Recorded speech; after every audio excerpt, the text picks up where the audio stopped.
Capítulo 39. Teresa Newman, a estigmatizada católica. Volte à Índia. Tenho esperado por você pacientemente durante 15 anos. Em breve, nadarei para fora deste corpo, rumo ao domicílio esplendoroso. Yogananda, venha. A voz de Sri Yukteswar ressoou surpreendentemente em meu ouvido. Astral enquanto eu meditava, sentado em minha sede em Monte Washington. Atravessando 16.000 quilômetros num piscar de olho, sua mensagem penetrou em meu ser como a luz de um relâmpago. 15 anos. Sim, refleti, estamos em 1935, passei 15 anos na América, propagando os ensinamentos de meu guru. Agora ele me chama.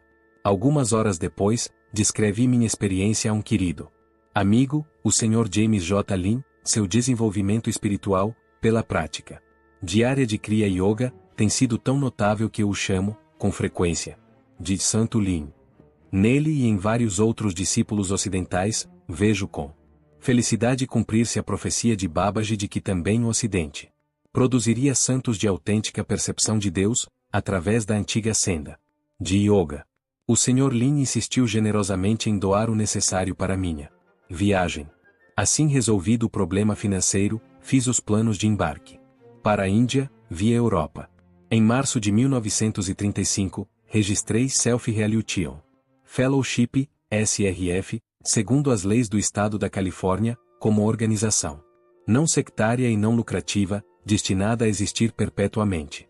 Doei a SRF tudo o que me pertence na América, inclusive os direitos autorais de todos os livros escritos por mim.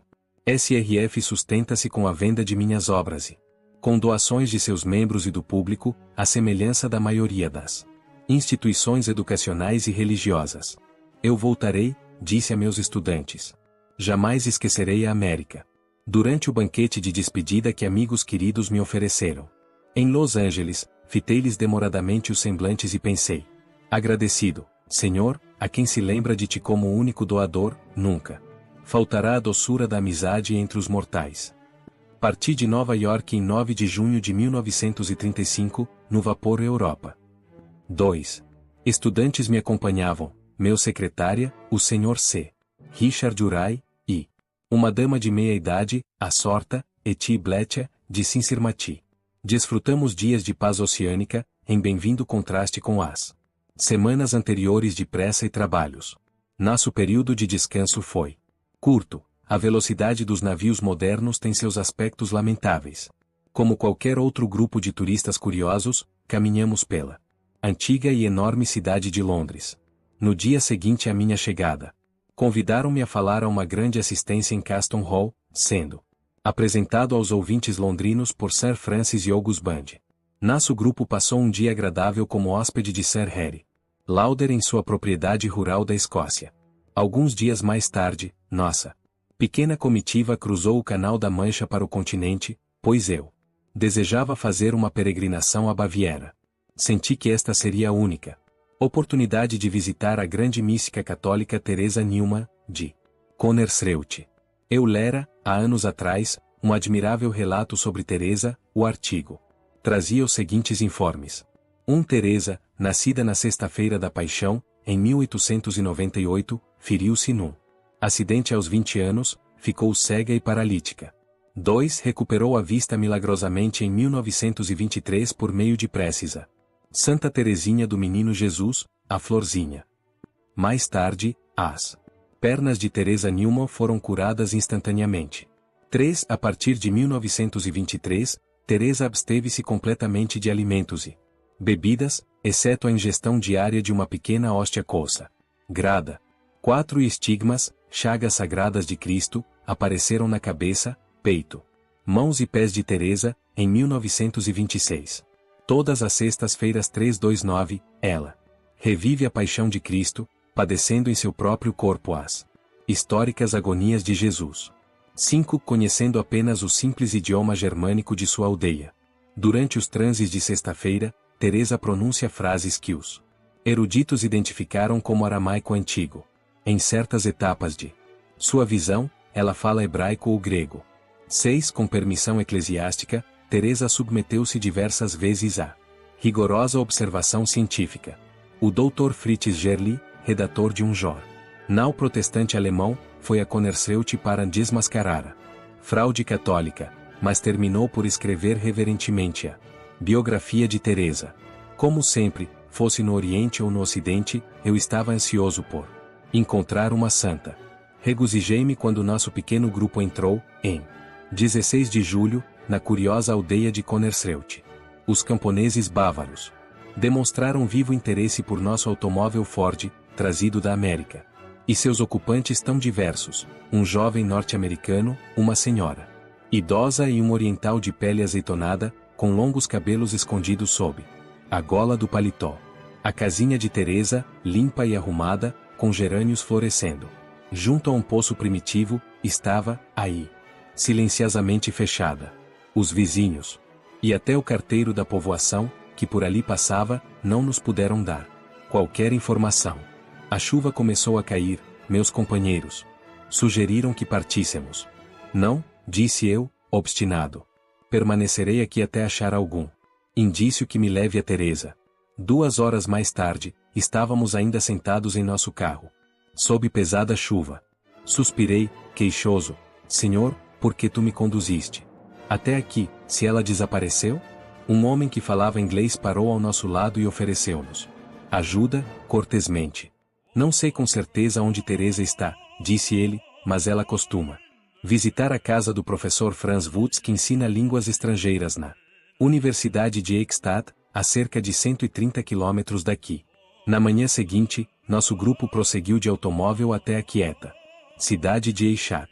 O Dr. Wutz recebeu-nos cordialmente em seu lar. Sim, Teresa encontra-se aqui. Ele mandou avisá-la de que visitantes a procuravam. Um mensageiro voltou com a resposta: embora o bispo me haja pedido que não veja ninguém sem sua permissão, receberei o homem de Deus que vem da Índia. Profundamente comovido por estas palavras, segui o Dr. Wutz, escada acima, a uma saleta. Teresa entrou imediatamente, irradiando uma aura de paz e jovialidade. Usava vestido preto e véu imaculadamente branco sobre a cabeça. Apesar de ter 37 anos naquela época, parecia muito mais jovem, possuindo realmente um encanto e frescor infantis. Saudável, bem proporcionada, com faces rosadas e sempre alegre, eis a santa que não come. Teresa cumprimentou-me com um aperto de mãos muito gentil. Sorrimos em silenciosa comunhão, reconhecendo-nos, um ao outro, como amantes de Deus. O Dr. Wutz ofereceu-se bondosamente para servir de intérprete. Quando nos sentamos, notei que Teresa me fitava com ingênua curiosidade. Evidentemente os hindus têm sido raros na Baviera. A senhora não se alimenta de nada? Eu queria ouvir a resposta de seus próprios lábios. Não, exceto uma hóstia 330, às 6 horas da manhã, todos os dias.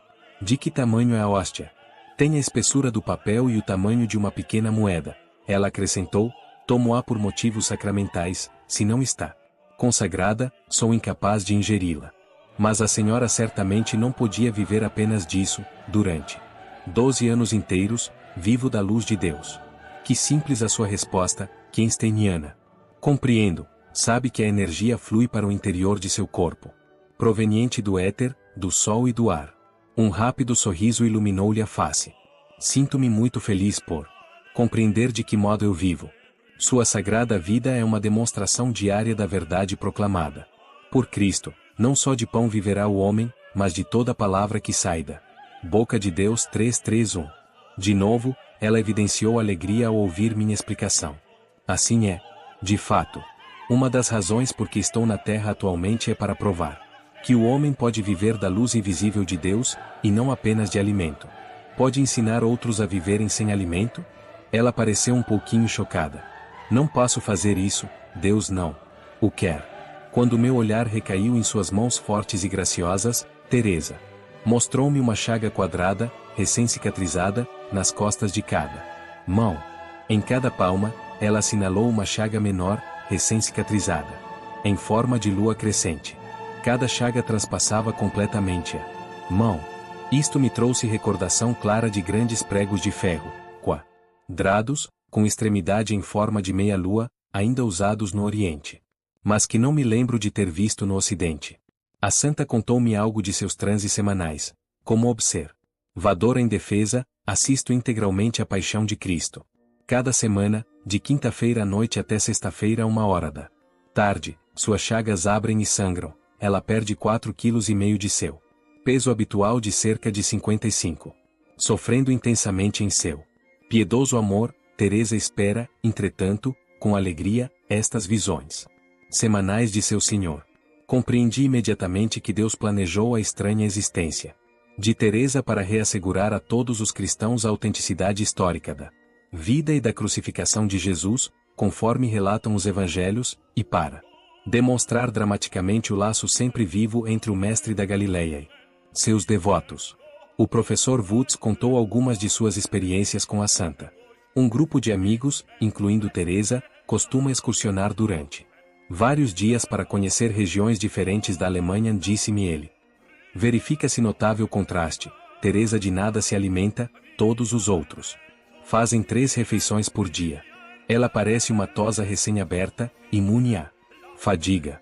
Sempre que algum de nós sente fome e procura as hospedarias do caminho, Teresa ri-se jovialmente. O professor acrescentou alguns detalhes fisiológicos interessantes. Como Teresa não ingere alimento, seu estômago contraiu-se. Ela não tem excreções, mas suas glândulas sudoríparas funcionam, sua pele é sempre suave e firme. No momento de partir, manifestei a Teresa meu desejo de assistir a um de seus transes. Sim, venha, por favor, a Connersreuth, na próxima sexta-feira, disse ela graciosamente. O bispo lhe dará permissão. Estou muito contente por me haver procurado em Eichstätt.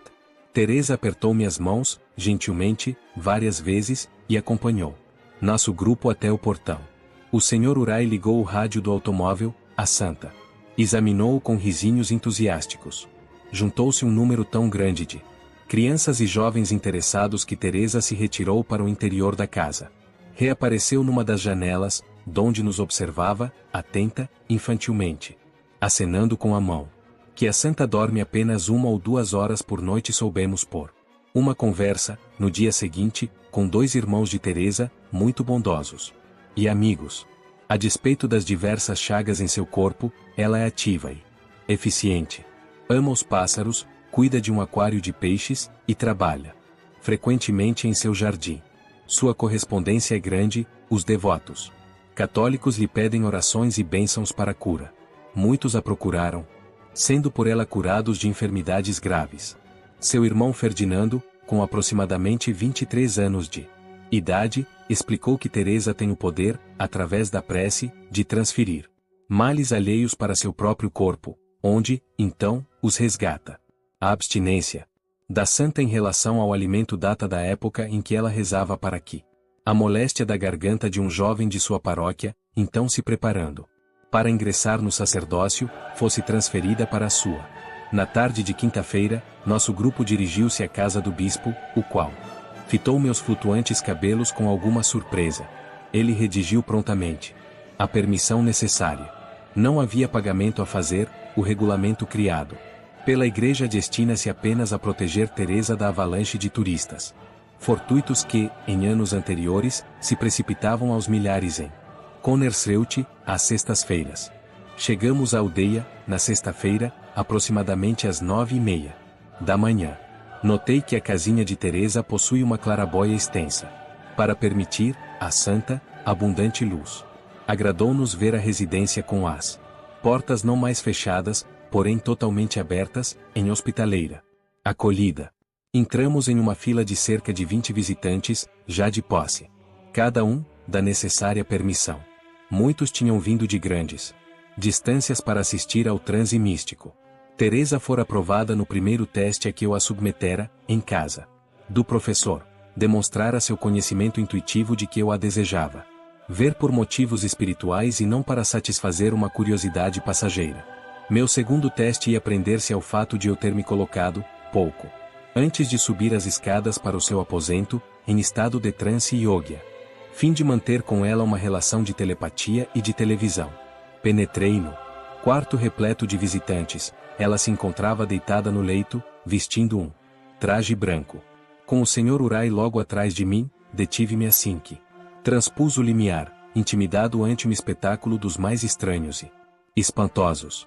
O sangue fluía das pálpebras inferiores de Teresa, num fio delgado e incessante, da espessura de uns 2,5 cm. Seu olhar dirigido para cima, focalizava o olho espiritual no centro da testa. O pano que lhe envolvia a cabeça estava ensopado de sangue, oriundo dos estigmas, as chagas da coroa de espinhos. O traje branco apresentava uma rubra mancha sobre o coração, proveniente da ferida do lado, no lugar onde o corpo de Cristo, séculos antes, sofrerá a última injúria, ao ser atingido pela lança do soldado.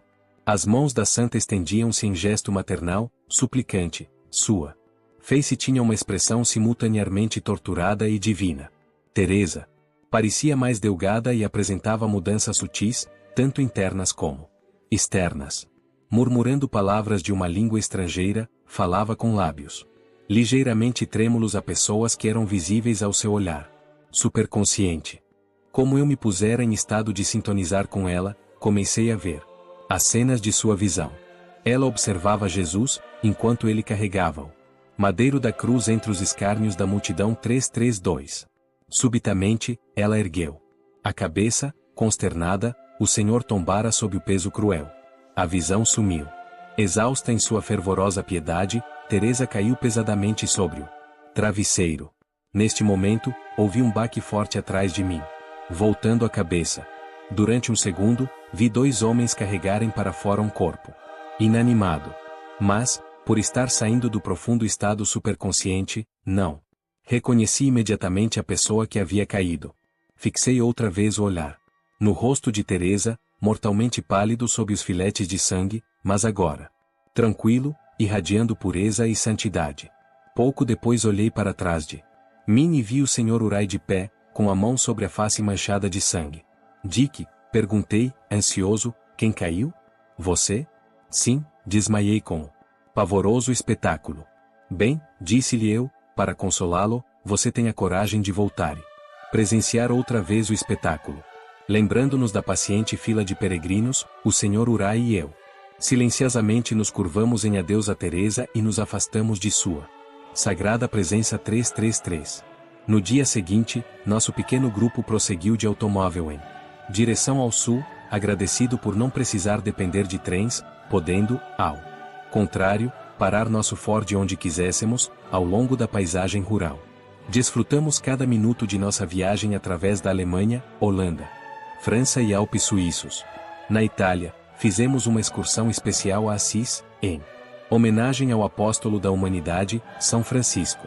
A viagem pela Europa terminou na Grécia, onde visitamos os templos gregos e vimos a prisão onde o tranquilo Sócrates 334 bebeu a cicuta mortal.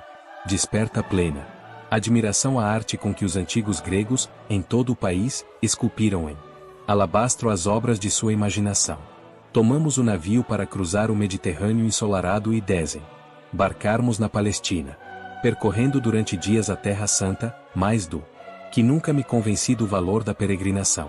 Para o coração sensível, o Espírito de Cristo impregna tudo na Palestina. Caminhei reverentemente ao seu lado em Belém e Getsêmani, no Calvário e no Santo Monte das Oliveiras, ao longo do Rio Jordão e do Mar da Galileia. Nosso pequeno grupo visitou o presépio do Nascimento, a carpintaria de José, o sepulcro de Lázaro, a casa de Marta e Maria, o recinto da última ceia. Revivíamos a antiguidade, cena após cena, assistia ao drama que Cristo representou então para os séculos vindouros. O Egito veio a seguir, com seu Cairo dos tempos modernos e suas pirâmides de tempos idos. Depois, um navio descendo o longo mar Vermelho, e cruzando o mar de Omã, e afinal, a Índia.